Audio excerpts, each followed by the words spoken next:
Hi, I'm Ruth, and I'm talking or speaking from my studio, I Quilt and More, and it's one of my favorite places to be, besides with my granddaughter. Okay, so I'm going to talk about making art quilts and a particular method that I called fractured blocks. It might have a different name, but that's what I call it. Before I begin, I just want to mention that I did a YouTube video a while ago about losing things, and I said that I put a ribbon in my purple thing. It really worked, okay? And if I'm doing dark fabrics, I might just add another ribbon that's light colored, but this really makes the difference. So I solved one of the big problems in my studio, and I'm also going to be working from this table, and maybe in the future I'm going to do a whole separate YouTube about why I picked this table. It's tailor-made, but what's really important for our conversation today is that I have found a solution to my back problems as far as working and cutting things out. It is 35.5 inches high, and I'm a little taller than 5'4". Sometimes I might have a little bit of an elevation, but I find that my lower back is just, I can work for a longer period of time, and when I do work for a longer period of time, I don't have to take a few days off of quilting because my back hurts. So this has made a really big difference, and that's what I'm standing from. And whatever system you use, I really recommend doing something like that.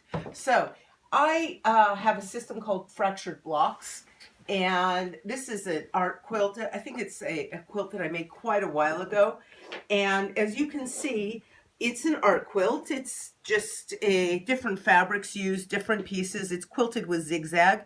These are embellished on. Each one is a block, right? And this is using the same system where I made a whole piece of fabric using fractured blocks. So I'm going to show you more what that means. I went on and I decided to use that method more and more because I just fell in love with it.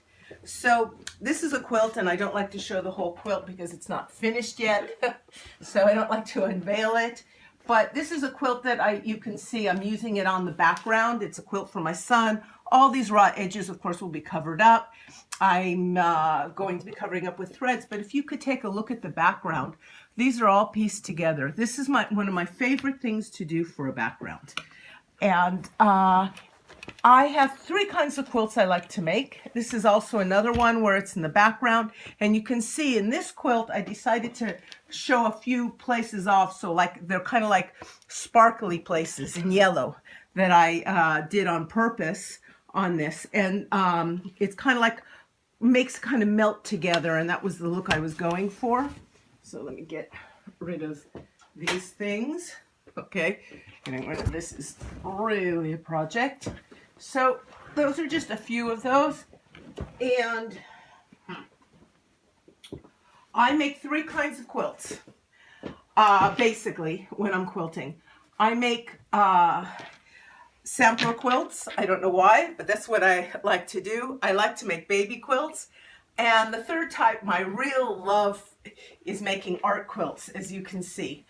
And this is what I do for the background. This is a quilt called Purim, because it reminds me of the Hebrew month of Adar that we're supposed to be happy in. And you can see I used all colors of yellow, and then I added on different shades of gold in the background and some black and white. So I made it, it makes it very wonky looking, the idea. It's very sporadic, and I really enjoy using this method. But what I've done that I've changed, and that's what I'm going to show you, is that I've started making a fourth category, and I call them sidekicks. And the reason I do sidekicks is I would try new methods out, new ways of doing things, and then go ahead and make all these little pieces and samples and use up all this fabric. And I still do that, but I do it a lot less because I do what I call a sidekick. And a sidekick is a quilt that's for experimenting. And this was experimenting for Segev's quilt, my son's quilt. And you can see all this quilting, and this is the fractured block. Now, why do I do the sidekicks is because I thought that instead of just wasting all this fabric, why don't I waste half as much and learn all these new techniques? So I've done that now. I've got a different quilt where I learned how to use a walking foot. I just find that instead of wasting space. So what am I doing now? I'm doing a sidekick. And I decided to use this method, and I love it for art quilts. But this is going to be a quilt, but it's going to be an artsy quilt. And I think that if I learn how to quilt with my BSR, that's the Bernina Stitch Regulator, something I waited a long time for and I'm very excited about having. One, I learned how to do it by quilting a quilt. So this is going to be another throw quilt. It's a sidekick. And the idea is that it'll improve my methods of making art quilts mostly, because that's what's really important. The finished product, I have a few here. This is what it looks like, the finished product. You can see. And you need a little bit of math, not too much math, but you need a bit of math. Not enough to get too carried away. I think that I have something to write on. Basically, I want to do a quilt. I want to use 9-inch blocks, finished blocks, 9-inch finished blocks. So that means I want to do 6 blocks width and 6 blocks down, since I want it to be about square. It doesn't have to be perfect. And that'll give me 54, and I'll add on the edges, the rest of it. So that means I want to make 36 blocks, and I make them in units of 4, so I'll basically making 40, and there's something right about that. But the math goes beyond that. So I'm gonna step back from 9 inches and go to 9.5 inches. That's what I want to make. So if I want to make that and I want to cut it, you can bring it in. If I want to make, let's say, a square like that, and I want to make 1, 2, 3, and 1, 2. Usually I do that. I do 2 and 1, or 3 and 2, or 4 and 5, like in the first quilt I showed you. And so I counted on the 3 cuts. Each cut is a 1/2 inch, quarter inch, quarter inch. So that means I want 1.5 inches plus 9.5. That gives me 11. And then I have to have a little bit of leeway because these are kind of wonky. And on the first group that I made, I actually it didn't end up big enough. When I was done cutting the first time, I didn't make it big enough. And that meant that I had to add on an extra strip. But the original way to do it, I learned to do it, was to cut 3 and 2. That was so much more work. It was so silly. So I had the extra space after the first one. I made it 11.58. I'm sorry, 11 5/8 inch. And I did 4 like this. You could see each one is 4 pieces, just like that. And I cut it 3 times. Just like I just take it and cut it 3 times.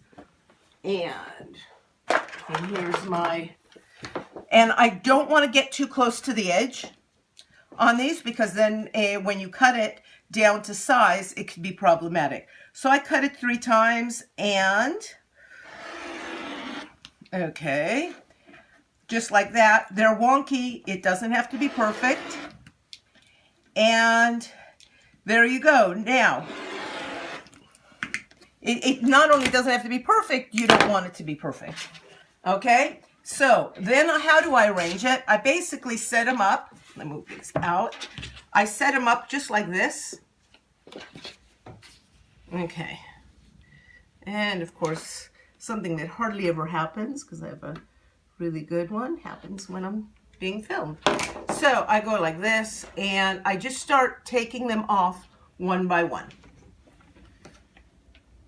Okay, and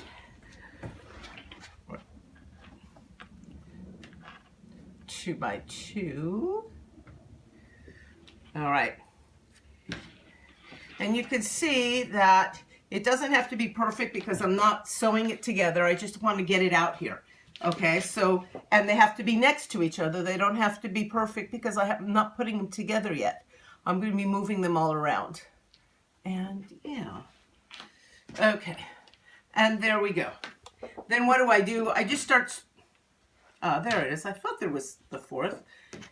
Okay, and you could see that they're slightly different colors, but the instruments will be used the whole time unless I run out, and then I will probably have to.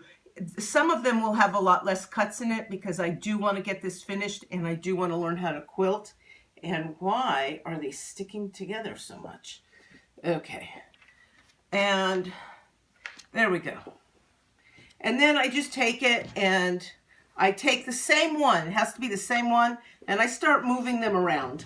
So I start moving it around, and because these are 4 pieces and there's 4, basically by the time I'm done, I want each color to be in one section. But if I do more cuts than that, and I've made it much bigger to accommodate, then it's going to be, of course, a lot different. It's going to be a lot more difficult to get it to work right. But I also know that you're going to have more than one color for each one. So if I could just look at this one, doesn't have that, and you can see that somehow or another, by the time I'm done, each one has a separate one. This one doesn't. So I have to kind of look around. Sometimes I have to go around more than once to do that. Yeah, this one will do. And then, no, I have to play with it quite a bit sometimes to get it to go right. And then I just take each one. Let's say if I'm going to take this one because this is already 4, and I figure it out, and I start pinning them together. And that's where I go from there. Okay, and I'm very careful not to make a mess of this.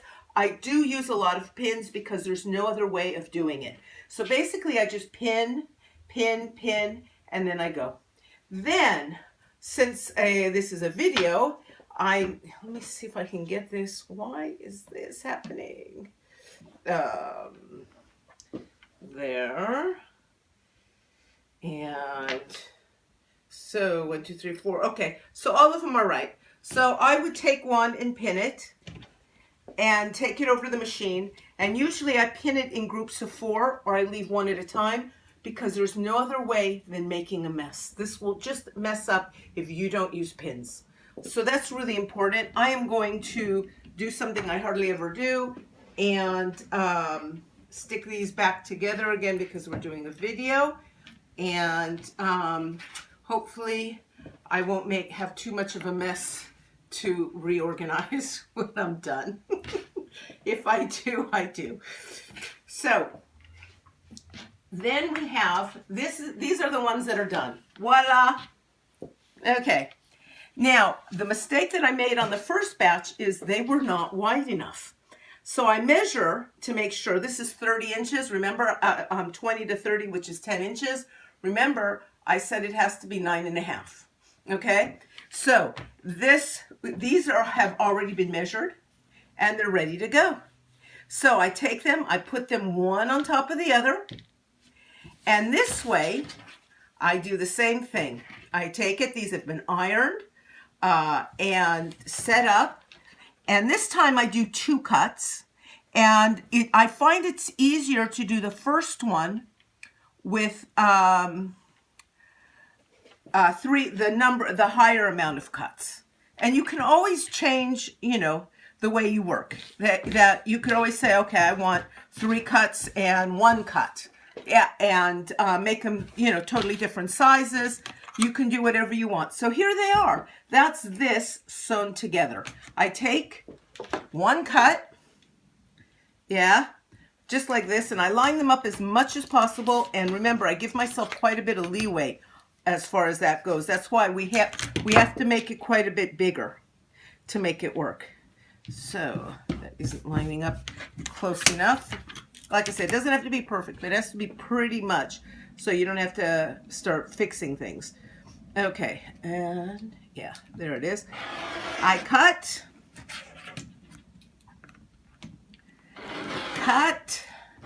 and just what I did here, I do the same thing, and you can see this one takes a lot less time, and this is why I don't do bigger amounts than then 4. I don't do bigger groups of 4 than 4 layers because you can see the rotary cutter doesn't always go over the seams. Yeah. Oops, didn't close it.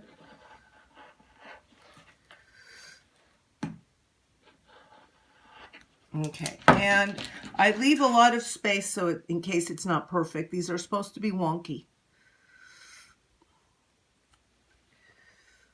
There we go. Okay, so basically it's the same thing. I'm going to take it and set these up, and it's a lot less work. And I move them, they're all ready to go. So 1, 2, almost messed it up. 2, 3, and 1,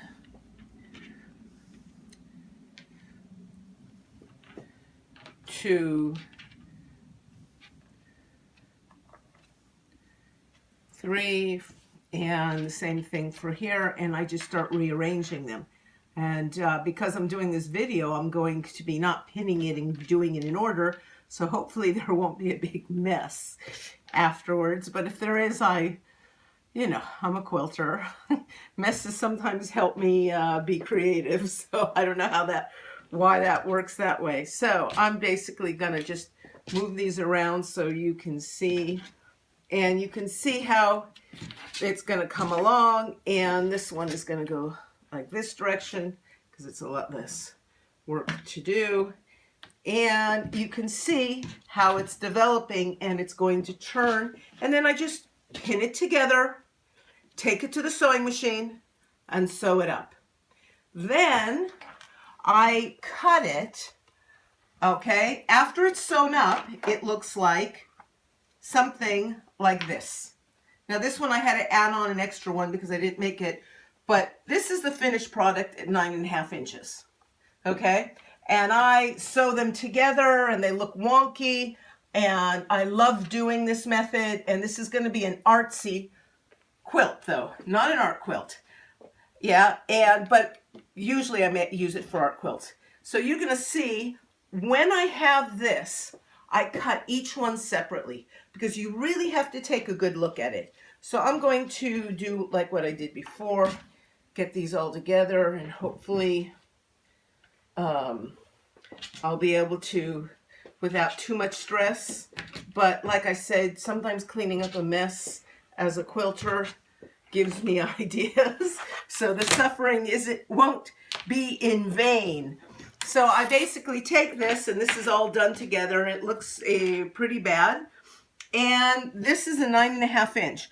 If I have really small pieces, because sometimes I do if I'm making a regular art quilt, if I have small pieces, I want to make sure that the seams are nowhere near a 1/4 inch, because basically the 9.5 inch is going to be a finished block of 9 inches. So it's going to have 1/4 inch all the way around. So I basically take my ruler, and this is a 9.5 inch block.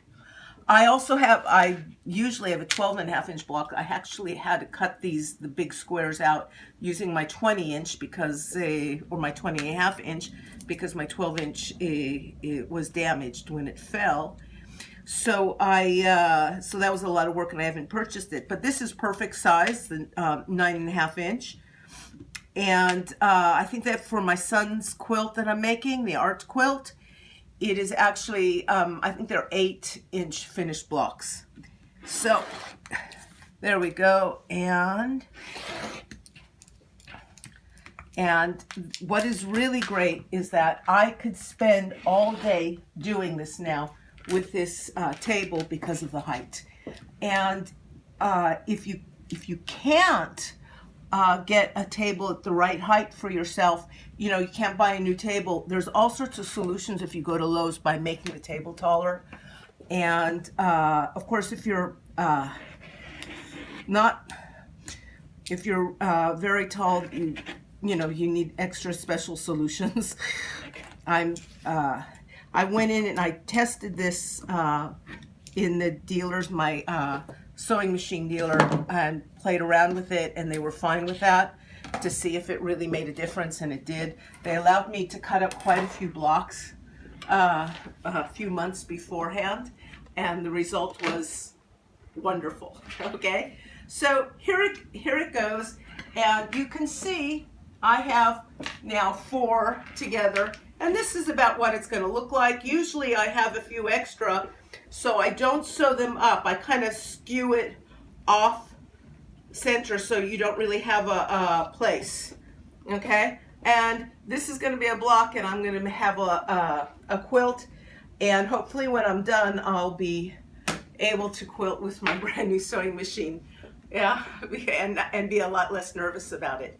Okay, so if you like this video, please subscribe and like it, leave some comments, and there's a little bell that gives notifications so that it knows, so you know when I post another one. I do try to make it once a week, but it doesn't always work out that way. Last time I was too sick. So, signing off. Have a great week. Bye.